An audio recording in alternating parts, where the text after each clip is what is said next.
Hey guys, video 3 on digestion. We're looking at the small intestine, which is, in reality, everything is done to get food ready for the small intestine. It does the majority of the work.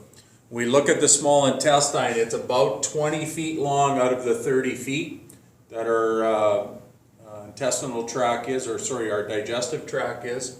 Lots of time for absorption. The more food that we can absorb in the small intestine, the less we need to eat, so it becomes more efficient. There's three main parts. The duodenum, which you saw in the stomach video, is just a short little C, and then the jejunum and ileum are longer, let's say 8, 9, 10 feet, depending on the size of the person. Lots of different things happen in there. You'll learn more about that at the university level. For now, we just kind of put them all together.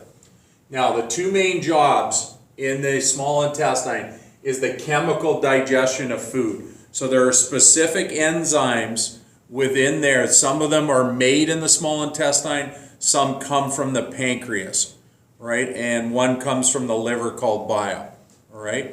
So those enzymes act on a specific type of food. So for example, lactose, which is milk sugar, some people are lactose intolerant because they don't make enough of what's called lactase, an enzyme that breaks down lactose. So there's enzymes that are very specific for each type of food. We'll get to that in one of the later videos, and you have it in your notes in the enzymes.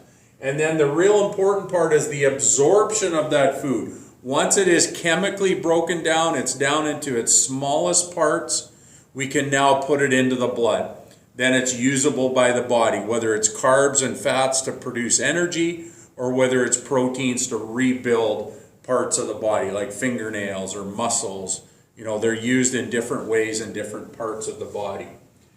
Now, getting that food out requires a lot of surface area. So the inside of this small intestine, it's not smooth on the inside. It has these three parts, makes it a lot more rough, kind of when you feel it when you're dissecting, it feels like sandpaper on the inside. But it's really a bunch of different parts. One is called mucosal folds, so the inside literally folds up and down. Then there's these villi, they look like little fingers, mini fingers, so that the food can actually get in between those little fingers. And on each little villi, there's millions of them, there are little tiny hairs called microvilli. These tiny microvilli can literally help to absorb the food through the villi and into the blood. There's a couple of different pathways for food into the blood, not real important right now. But the more surface area that you have, the more efficient and the more food that you can absorb. Okay, take care. We'll see you soon.